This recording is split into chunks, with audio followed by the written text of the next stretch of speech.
आप अंटार्कटिका में घूम रहे हो अपने शिप से और आपका शिप डूब जाए, क्या होगा? तो आप मर जाओगे।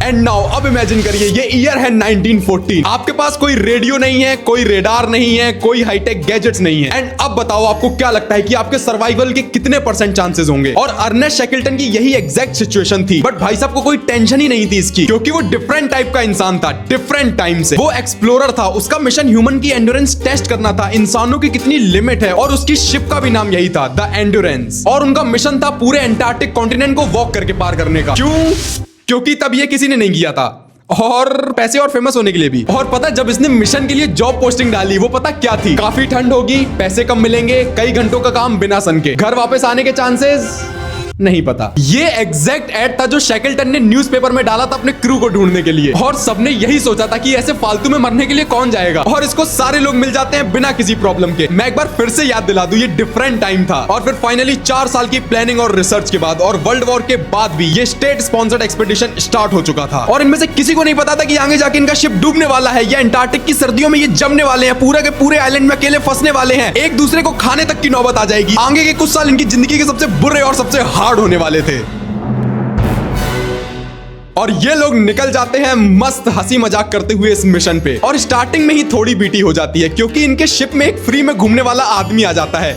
और ये अपने आप को तब रिवील करता है जब शिप पानी से बहुत दूर जा चुका था। पड़ी लकड़ी लेने का इससे बेस्ट एग्जांपल कहीं नहीं मिलेगा। ये फ्री में घूमने के चक्कर में आगे जाके इसके जो लगने वाले हैं ना। तो जनवरी 18, 1915 को एंड्योरेंस बस अपने डेस्टिनेशन से एक दिन दूर था, एंटार्क्टिक कॉन्टिनेंट से। और तभी एक मैटर हो जाता है। खराब मौसम की वजह से पानी में जगह जगह बर्फ जम चुकी थी, जिससे पहले तो इनका शिप स्लो हुआ और फिर फाइनली पूरे तरीके से फंस गया। बर्फ ने इन्हें पूरे तरीके से फंसा दिया था। बट ये बर्फ इतनी स्ट्रॉन्ग भी नहीं थी कि ये लोग वॉक करके जमीन तक पहुंच पाए। 4 साल की मेहनत पे बर्फ जमती हुई दिख रही थी। शैकल्टन का एंटार्क्टिक पे वॉक करने का सपना टूटता हुआ दिख रहा था। वो बहुत पास थे, बट तब भी बहुत दूर थे।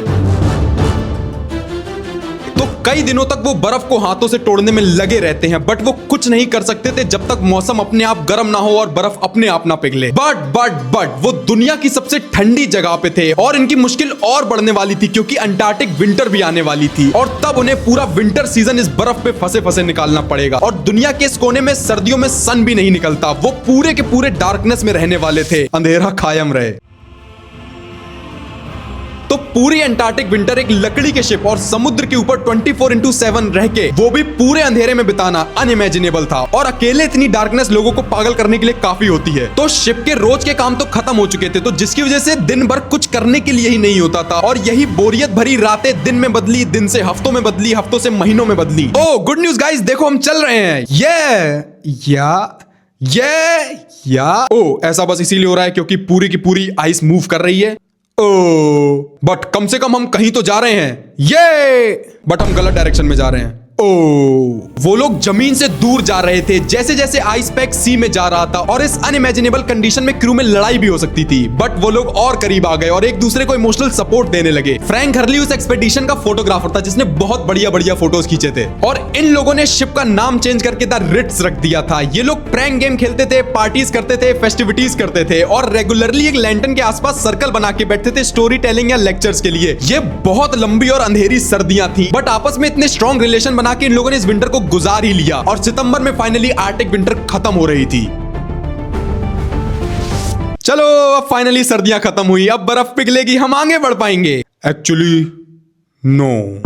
तो स्प्रिंग के आने के साथ साथ आइस फाइनली ब्रेक होना स्टार्ट हो चुकी थी, बट इससे सिचुएशन सही नहीं हुई बल्कि और बिगड़ गई, क्योंकि बड़ी बड़ी आइस के पीसेस आगे पीछे मूव कर रहे थे, जिसकी वजह से वो एंड्योरेंस को आगे पीछे से पुश कर रहे थे। जबकि ये शिप उस टाइम की वन ऑफ द बेस्ट थी, बट ये तब भी कुदरत की ताकत के आगे टिक नहीं पाई। ये फिर से फंस गई और धीरे धीरे आइस से क्रश हो गई। ऑलराइट मैन, अपनी जाने मन बेवफा निकली। अब हमें खुद से पैदल चल के पोल आइलैंड तक पहुंचना होगा, क्योंकि वहां पे सप्लाई क्रेट है जिससे हम लोग जिंदा रह पाएंगे। तुम्हें कैसे पता उस पोल आइलैंड में सप्लाई क्रेट है? बिकॉज मैंने उसे वहां रखा था। तो सारे लोग अपने सबसे मोस्ट इंपॉर्टेंट सामान लेते हैं, स्लेज और डॉग्स को रेडी करते हैं और निकल पड़ते हैं पोल आइलैंड की तरफ। हम पूरे दिन से चल रहे हैं, क्या हम पहुंचने वाले हैं? Let's see. आइलैंड हमसे 550 किलोमीटर दूर है और अभी तक हमने ट्रेवल किया है 3 किलोमीटर।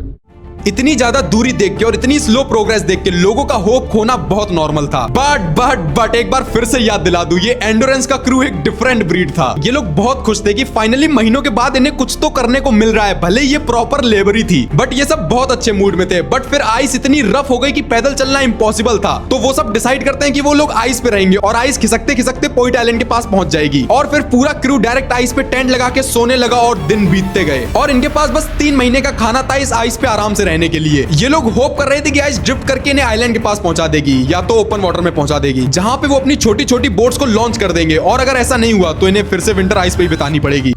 ओ गाइस, देखो अपनी शिप दिख रही है। क्या इसको ऐसे हिलना चाहिए?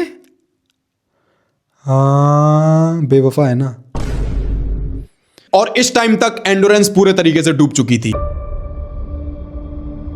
अप्रैल 1916, इस टाइम तक ये लोग जिस आइस के ऊपर थे वो भी पिघलने लगी थी। और आइस का फ्लो इनको आइलैंड के पास तो नहीं ले जा रहा था, बल्कि डायरेक्ट ओपन सी की तरफ ले जा रहा था। और किस्मत की बात ये है, शेकल्टन ने अपना टेंट बिल्कुल सही टाइम पे हटाया उस जगह से जहां पे एकदम से एक बड़ा आइस क्रैक आ गया था। वो गड्ढे इतने बड़े थे कि अपनी बोट आराम से डाल सकते थे। बट दिक्कत ये थी, अगर वो लोग अभी निकल गए तो पता नहीं उन्हें आगे आइस मिलेगी भी या नहीं मिलेगी रात में कैंप लगा के सोने के लिए। तो बॉस क्या ऑर्डर है?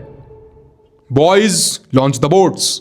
गाइस, ऐसे एनिमेशन के साथ पूरे इंडिया में आपको कोई इतनी क्रेजी स्टोरीज नहीं बताएगा। तो अगर आपको अभी तक वीडियो अच्छी लग रही है तो प्लीज चैनल को सब्सक्राइब कर लेना। बाकी अभी हम लोगों के पास कोई स्पॉन्सर नहीं है, मैं ही हूं स्पॉन्सर। तो चैनल को सब्सक्राइब कर लो और अब आप वीडियो को एंजॉय करो। ये बोट्स तो स्मॉल थी, बट इनमें इतनी जगह थी कि इनका सारा क्रू फिट होके बैठ जाता है। और करंटली ये लोग ब्रेन्सफील्ड स्ट्रेट पे थे। ये ओशियन का बहुत डेंजरस स्ट्रेच था। और फिर 11 PM तक उन्हें फाइनली एक आइसबर्ग मिल जाता है और वहां पे वो लोग कैंप लगा लेते हैं। अर्नेस्ट होल्जन पानी में गिर जाता है, बट ये खाओ किस्मत की बात थी कि शेकल्टन उसे बचा लेता है। अर्नेस्ट, आपको एकदम से अंटार्कटिक के पानी में नहा के कैसा लगा? क्या आप ठीक हैं?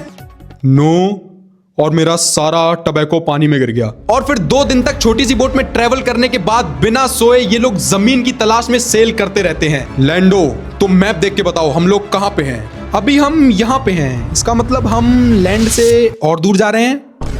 इन सब लोगों के पैर पूरे तरीके से गीले हो चुके थे। ये लोग पिछले 4 दिनों से नहीं सोए थे। ये लोग बाथरूम बोट के साइड में जाके करते थे। शेकल्टन परेशान हो चुका था, तो वो रूट बदलता है एलिफेंट आइलैंड की तरफ। ये है एलिफेंट आइलैंड की फोटो। जैसा कि आप देख सकते हो, यहाँ कोई सप्लाई कैश नहीं है, यहाँ कोई वेटिंग स्पॉट नहीं है, बैन स्टोक्स यहाँ तो घंटा कुछ नहीं है। ठंड इतनी ज्यादा थी कि इन्हें अपने हाथों से अपनी बोट की बर्फ हटानी पड़ रही थी। और इन लोगों का गला प्यास से इतना सूख चुका था कि इनसे कुछ चबाया भी नहीं जा रहा था।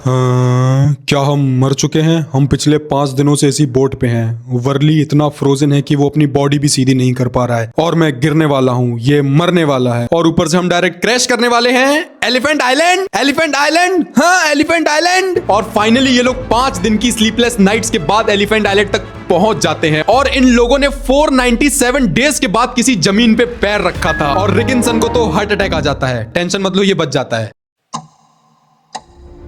काफी दिन इस आइलैंड पे बिताने के बाद शेकल्टन को एक चीज तो समझ आ जाती है कि इन्हें इस आइलैंड पे कोई नहीं बचाने आने वाला। इन्हें कुछ ना कुछ तो सॉल्यूशन निकालना पड़ेगा। और तब शेकल्टन डिसाइड करता है वो अपनी सबसे बड़ी बोट लेके जाएगा अपने क्रू को छोड़ के, ताकि वो उन सब के लिए हेल्प ला सके।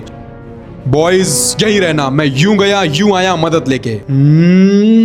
वेल ओके, तुम्हें पता है हम कहाँ हैं? तो ये है एलिफेंट आइलैंड और यहाँ से 800 किलोमीटर दूर था केप हॉर्न साउथ अमेरिका की टिप पे। बट शेकल्टन इधर नहीं गया क्योंकि विंड की डायरेक्शन कुछ और ही कह रही थी। वो साउथ जॉर्जिया जाने का डिसाइड करता है जो 1300 किलोमीटर दूर था। अब बस उसे ज्यादा कुछ नहीं करना था। वर्ल्ड का मोस्ट डेंजरस ओशियन एक छोटी सी सेल बोट से पार करना था। शेकल्टन अपने साथ 5 और क्रूमेट्स को लेता है और बाकी के सारे क्रूमेट समुद्र के किनारे अपने कैप्टन को दूर जाते हुए देख रहे थे, उनके लिए हेल्प लाने के लिए। ये सोच के भी डर लगता है कि आप अपना सारा ट्रस्ट एक आदमी के हाथ में दे रहे हो। बट उन लोगों ने शेकल्टन पे भरोसा रखा। उनको यह भी नहीं पता था कि अब शायद वो उन्हें कभी देख भी पाएंगे या कभी नहीं देख पाएंगे। वो हमेशा के लिए इस बर्फ पे कहीं फंस के तो नहीं रह जाएंगे।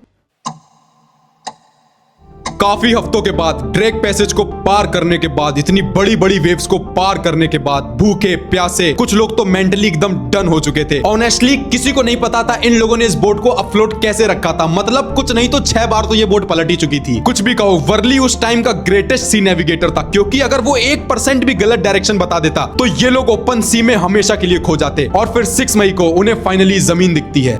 बॉयज, वो देखो जमीन। इन लोगों ने इम्पॉसिबल को पॉसिबल कर दिया था। ये लोग साउथ जॉर्जिया तक पहुंच चुके थे, बट एक दिक्कत थी, ये लोग यहाँ लैंड किए थे और इन्हें जाना था इधर, और बोट से दोबारा जाना तो ऑप्शन में ही नहीं था, और वॉकिंग पाथ कुछ ऐसा दिखता था। बट शैकलटन के लिए ये लाइफ और डेथ का सीन था। उसका क्रू वेट कर रहा था और शैकलटन को इनकी लाइफ की जिम्मेदारी अपने कंधों पे फील हो रही थी। तो ये वर्ली और क्रेन को चूज करता है अपनी जर्नी के लास्ट पार्ट के लिए। बाकी के 3 लोग बोट पे ही रुकते हैं और इनके पास जर्नी के लिए बस ये था, एक कुकिंग स्टोव, एक कुकिंग पॉड, फ्यूल, 3 दिन का खाना, एक माचिस की आधी डिब्बी, 2 कंपासेस, एक बाइनोकुलर, 50 फीट रोप और वर्ली की डायरी। इनके पास कोई टेंट नहीं था, कोई स्लीपिंग बैग नहीं था, क्योंकि अगर ये रास्ते में सो जाते तो ये लोग बर्फ से जम के मर जाते। और दिन रात चलने के बाद, पहाड़ों से लड़ने के बाद, कई बार गलत रास्ता लेने के बाद और 2 दिन के बाद तो इनका खाना भी खत्म हो जाता है। बट शैकलटन और उसके बॉयज 20 मई को 4 PM के आसपास, कौन हो तुम, मेरा नेम टैग पढ़ ले बुड्ढे।